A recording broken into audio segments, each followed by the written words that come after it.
आज हमारे साथ देश के 2 युवा हैं। वो युवा पढ़े लिखे हैं, जिन्होंने अच्छी शिक्षा ग्रहण की है, प्रयागराज में रह करके उन्होंने तैयारी की है।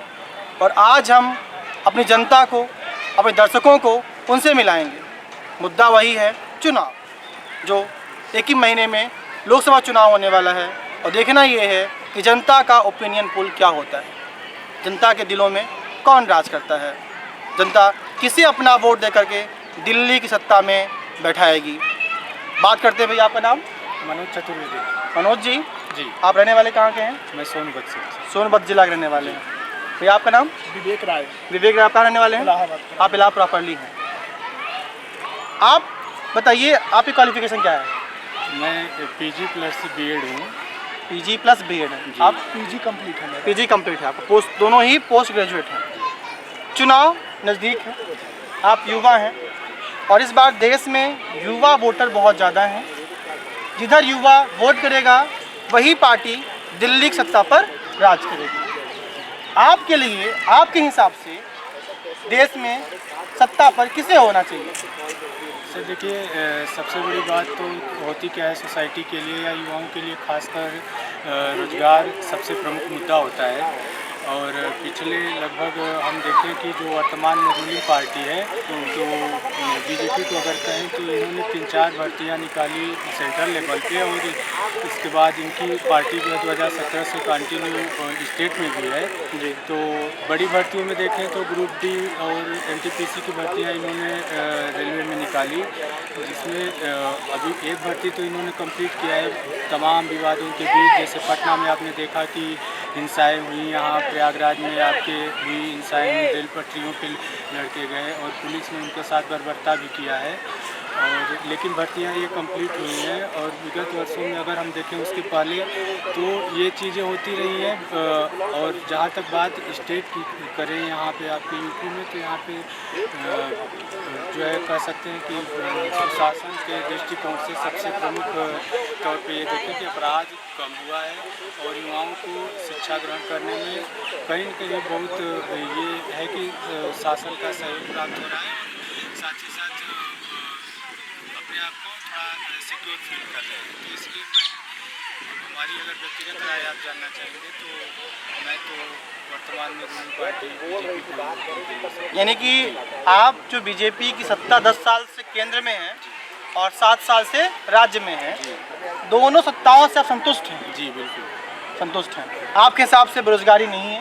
बेरोजगारी है सर, बेरोजगारी निरंतर बढ़ रही है, लेकिन अन्य सेक्टर्स में भी अगर कहें तो जैसे पीपीपी मॉडल आने के बाद इन्होंने प्राइवेट सेक्टर में भी नौकरियां और आपके कौशल विकास के माध्यम से भी अन्य सेक्टर में भी लोग जा रहे हैं। जैसे इन्होंने जो लोन स्कीम निकाला था युवाओं के लिए, और वो स्किल होकर के प्राइवेट सेक्टर में भी नौकरियाँ प्राप्त कर रहे हैं। तो इस आधार पर अगर हम ये कहें तो लोग छोटे व्यवसाय भी करके आज रोज़गार प्राप्त कर ले रहे हैं जो स्किल है उनके पास, और साथ ही साथ रोज़गार भी है। बेरोजगारी है ये नहीं कर सकते, लेकिन ऑप्शन है आपके पास कि नहीं आप कुछ न कुछ कर सकते हैं। राज साहब, आप बताइए, आप प्रयागराज के लोकल रहने वाले हैं। 10 साल से केंद्र में बीजेपी है, लोकसभा का चुनाव है और 7 सालों से 6 सालों से बीजेपी राज्य में है, यूपी में भी है।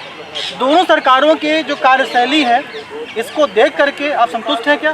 जी बिल्कुल संतुष्ट हैं। बीजेपी सरकार ने माफियागिरी खत्म की जी, और जहाँ तक बहुत ऐसे काम किया, युवाओं के लिए वैकेंसियाँ आई। अब अदर पार्टी वाले अगर उसको पेपर लीक करवा दे रहे हैं तो अलग बात है, लेकिन अच्छा, आपका कहना है जो पेपर लीक हो रहा है विपक्षी कराते हैं? विपक्षी जो है टीम भाई, अब तो अगर विपरीत वाले ही करवाएंगे तो उसको रोकने का दायित्व किसका है? उसको रोकने का दायित्व तो देखिए सरकार को जाता है। सरकार कार्रवाई क्यों नहीं करती? सरकार कार्रवाई ठीक कर रही है इस समय। जो देखो 4-6 लोग पकड़े गए हैं, उनको कार्रवाई अच्छे से हो रही है। जी जी। तो जो आप रोजगार और महंगाई का जो मुद्दा विपक्ष लगा रही है बीजेपी पर, तो विपक्ष के मुद्दे जो हैं क्या उनसे आप मतलब सेटिस्फाइड हैं कि मतलब सही है गलत है? नहीं, विपक्ष के मुद्दे से बिल्कुल सर्टिफाइड नहीं है। क्या विपक्ष आपको देश में एक झूठ दिखाई दे रहा है? नहीं। आप राहुल गांधी पे क्या बोलेंगे? राहुल गांधी अच्छे नेता हैं। नेता अच्छे हैं, तो वोट काहे नहीं देंगे उनको? वोट अभी जो राजनीति वाला जो कैपेबिलिटी होनी चाहिए वो चीज़ नहीं है। अच्छा, राहुल गांधी जी भी अभी मतलब वो अपरिपक्व दिखाई देते हैं आपको? हमको अच्छा, आपके लिए राहुल गांधी अभी अपरिपक्व हैं, जो कि 50 साल की उम्र क्रॉस कर चुके हैं, लेकिन इनके हिसाब से राहुल गांधी अपरिपक्व हैं। क्यों, ऐसा क्यों? हमको जहाँ तक ऐसा लगता है। हाँ, नहीं तो क्यों, किन कारणों से, मतलब क्या देख करके राहुल गांधी की भाषा, की भाषण, कि उनके पहनावे, क्या मतलब आपको बचता तो हमारे यहाँ का जो परिवेश है वो परिवेश के हिसाब से बात है। हाँ, जो हमारे यहाँ परिवेश है। तो बीजेपी को आप किन मुद्दों पर वोट देना चाहेंगे? बीजेपी कोई 5 काम गिनाई बीजेपी के अच्छे। बीजेपी का जो पहला काम है जो राष्ट्रहित के लिए बात करता है, राष्ट्रहित बीजेपी की बात करती है। हाँ, फिर सनातन धर्म को बढ़ावा दे रहा है। अच्छा, सनातन धर्म की बात करती है। तीसरा नंबर बेरोजगारी की भी बात करती है। रोजगारी, तो लोग विपक्ष करती है बेरोजगारी बहुत ज़्यादा है। तो भैया ने भी कहा हम सहमत है बेरोजगारी है। भाई एक बात को हम मतलब सहमत देते हैं, लेकिन मेरे हिसाब से बेरोजगारी पे दे रही, नौकरियाँ दे रही, 2 वैकेंसियाँ निकाली, हाँ। पुलिस वाले यार वाला। हाँ, तो आपके हिसाब से बेरोजगारी है बट कम है। कम। ठीक है, ये आपका। महंगाई पे क्या बोलेंगे आप? महंगाई जैसा है ठीक है, बहुत ज़्यादा नहीं है, लेकिन फिर भी ठीक चल रहा है, उस पर काम लगा है, बीजेपी वाला अपना वर्क कर रहे हैं। हाँ, तो अभी प्रयागराज में मुख्तार अंसारी और अतीक अहमद का मुद्दा काफ़ी गरमाया हुआ था, इस पर क्या बोलेंगे आप? ये देखो जो जैसा काम किया उसके लिए तो सरकार उस हिसाब से अपना काम सही कर रही है। सही कर रही है। तो जो अभी उनके घर वाले आरोप लगा रहे हैं कि जेल में उनको जहर दे करके मारा गया, इससे इस पर क्या? इस पर आप नहीं बोल सकते। कोई बात नहीं, युवा हैं देश के, इनका कहना है कि बीजेपी के कार्य अच्छे हैं, 10 सालों से नौकरियां मिल रही हैं, रोजगारी है बट कम है। रोजगारी है लेकिन स्वरोजगार के अवसर भी सरकार मुहैया करा रही है। ये पढ़े लिखे युवा हैं, ये सब देखते हैं, समझते हैं, नपी तुली बातें करते हैं। इसी के साथ आप इनकी बातों को सुनिएगा। जनहित इंडिया न्यूज़ संगम पर। जय हिंद, जय भारत।